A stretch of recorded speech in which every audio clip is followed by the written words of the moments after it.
Hello ladies and gentlemen, today we'll be talking about cookies. We'll go over what they are, how to go about getting some of them, how to see what they're actually doing, and what to do about them. I've never done a live demo before, so bear with me if I mess something up horribly. First off, what is a cookie? Simply put, this right here is all that a cookie is, a simple text file that is stored on your computer when you visit a website. These guys will keep track of certain information, whether it be the name of the referring website, the previous page you visited or were linked from, the number of times you visited the site, the time of each visit, any keywords that were previously used, or what your geographical location is at the moment. They all have an expiry date included in them, which can be anywhere from a few minutes to a few decades. Just so you know though, all these cookies are stored on your computer as simple text files, so there's nothing preventing you from simply sending them all to their doom in the recycling bin. In fact, here's how to find the folder that stores your cookies on a Windows machine. If you're using Internet Explorer, you'll go into your C drive, down into Users, your name, and then find App Data, Roaming, Microsoft, and then Windows. And then you'll find a folder named Cookies, and inside is the text files that contain the cookies that you have collected. For Firefox users, you'll go back into App Data, go to Roaming, find Mozilla, go into Firefox, Profiles, and then inside that profile you'll find a cookies.sqlite file, which is pretty much the same as a text file.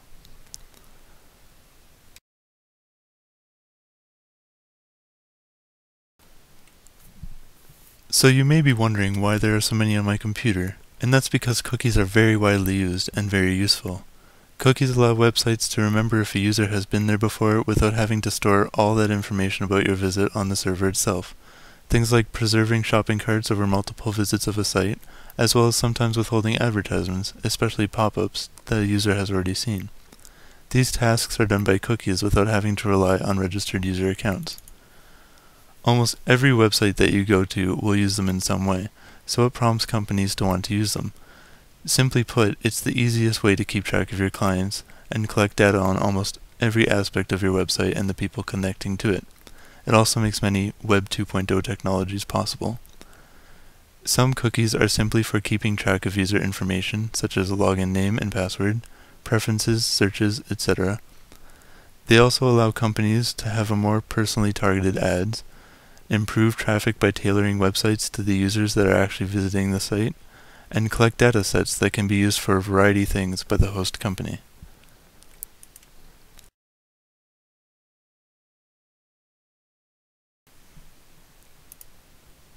Just from looking at these text files, it's hard to really know what information is being stored here and how it might be useful to a website, since it's encoded. I just so happen to have a nice piece of software that can help out, called Net Analysis. Here you can see all the cookies that I showed you earlier, and they're organized and have their fields separated up here. So on the left here is the key or the name of the cookie.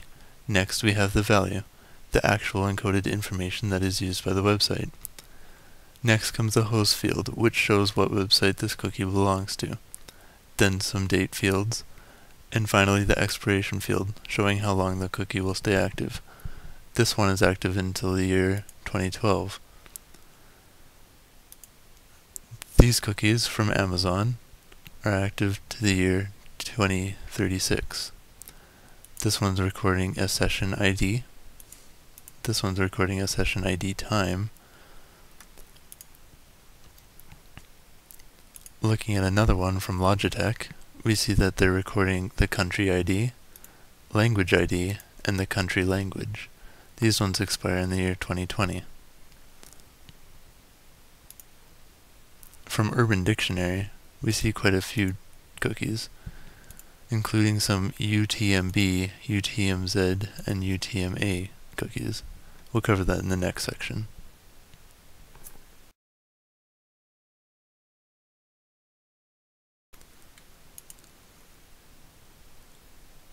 As I just mentioned, the UTM-A, UTM-B, and UTM-Z cookies are quite special. They're very common, as you'll see from the cookies that we got from the Rotten Tomatoes site. Here you can see the UTM-A and UTM-B cookies again. What are they? These cookies are from Google Analytics. They can be used quite easily by a website to keep track of a user's actions and then report them all at once. They store all sorts of information. Check it out.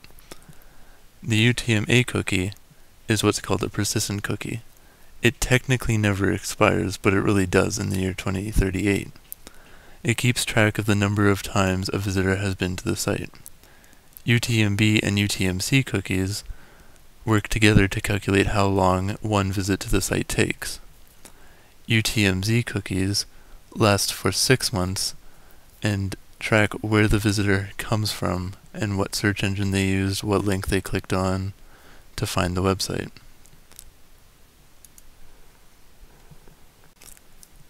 So you may be asking yourself, are these ones harmful at all to me if I have so many of them on my computer? The simple answer, for Google Analytics cookies in particular, is no, since they report very little information, don't slow down page loading times, and are strictly monitored by Google to never contain any personally identifiable information. They are harmless. The majority of the time, even if the cookie lasts 30 years, it won't contain anything the website wouldn't know anyways if it kept a log of your connections to it. And remember, all of these are erasable at any time by the user, so if you're concerned, just delete them.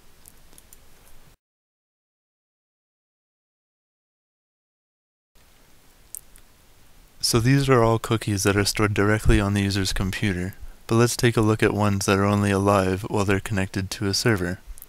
I'm going to use a Firefox add-on called Firebug and FireCookie to check these out. Opening Firefox and then going into Firebug, we can see all the cookies currently in use by this website. We're interested in these ones though.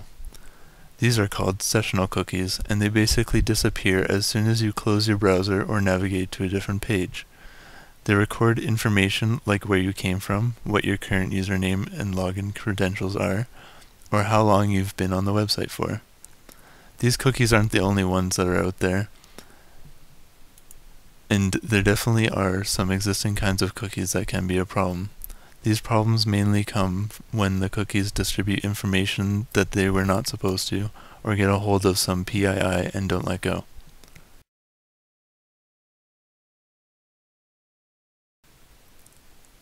There is another kind of cookie known as ever cookies.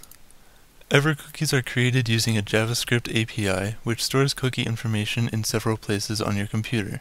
They are described as highly persistent cookies because they have been designed to be hard to get rid of. Clearing cookies the usual way will not work with these guys.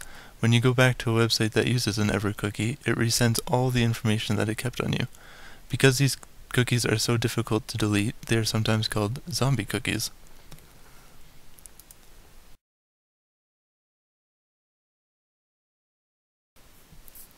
Normally, cookies are made and used on a site to give a user an enhanced browsing experience. That is, things like shopping carts, which we mentioned earlier. These are first-party cookies because they belong to the first party, namely the site you're browsing on. Third-party cookies are cookies that don't belong to the first-party site but are placed onto your machine along with the first-party cookies. Strictly speaking, so long as the source URL for the cookie is not the same as the website you are viewing, it is considered a third-party cookie. Imagine, if you will, you are watching a YouTube video on Google+, and change the volume slider. YouTube will create a cookie for itself that will set the volume level for subsequent videos to be the same. This cookie is considered a third-party cookie. Going to YouTube now, we can see that the slider remains the same. Many times, however, third-party cookies are used by advertising companies to gather data about your visit to the web page you're browsing through, and if you've clicked on any of their advertisements. Not only that, but if you visit another site that uses the same third-party cookie, the information stored in the third-party cookie will update with information that you visited this site and will also report back to the originating server like a regular cookie. Most, if not all, advertising companies assure us that no sensitive data, like passwords, credit card, and bank card numbers, are gathered and/or passwords this way, and therefore harmless. Of course, despite the reassurance, this might still sound like a privacy concern to you. If so, you can disable third-party cookies in most of the popular browsers.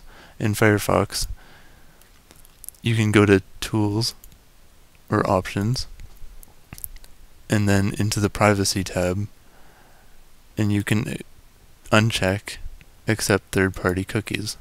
Or, if you just want to stop accepting cookies altogether, you can uncheck Accept cookies from sites, and then press OK.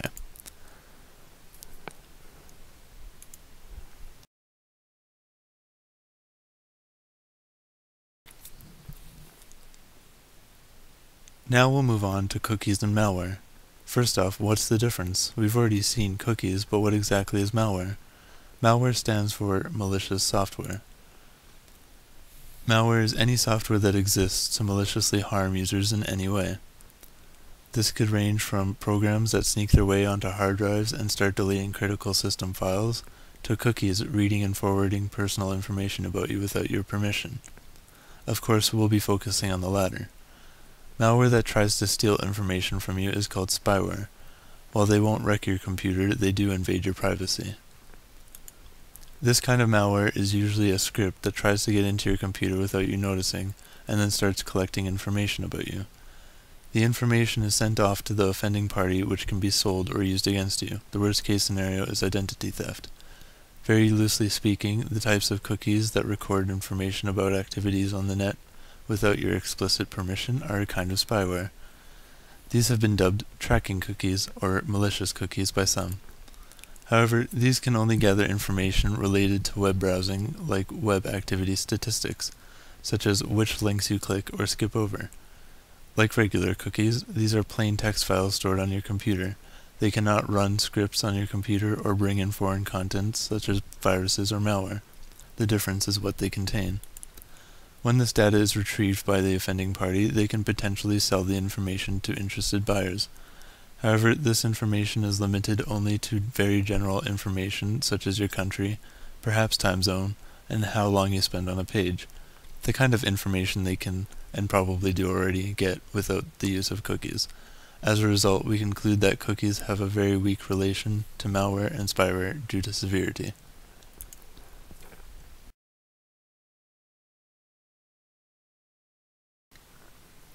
You may have heard that different operating systems are less susceptible to malware attacks. While it's true that many kinds of malware are made for a specific platform, such as Windows, Windows is an easy target because it is one of the more popular operating systems. However, people using any operating system and any browser, such as Firefox or Google Chrome, are usually equally at risk for the security issues involving cookies. Every browser has controls which allow the user to control which cookies the browser will accept. Cookies will store the same information on your computer, regardless of operating system and browser. There is generally no privacy advantage to switching operating systems or browsers when it comes to cookies.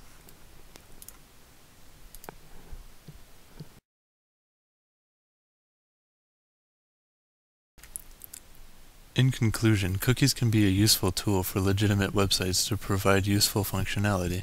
Of course, there are some risks that come with using the technology as well. We have seen that cookies can be used to collect certain pieces of information related to your browsing experience, though none of it personal information like name or home address, and is sent to parties unrelated to the site you are visiting. We have seen that cookies can be difficult to erase with technologies like EverCookie, and this means that you risk leaving a digital footprint on your computer even after deleting your cookies without even knowing it. Ultimately, cookies alone cannot do a user or a computer any harm. Conversely, not using cookies does not do any harm either. When the right ones are used, cookies can add a lot of convenience and positive functionality to your browsing experience. It is up to the user to decide which cookies they allow their browser to store.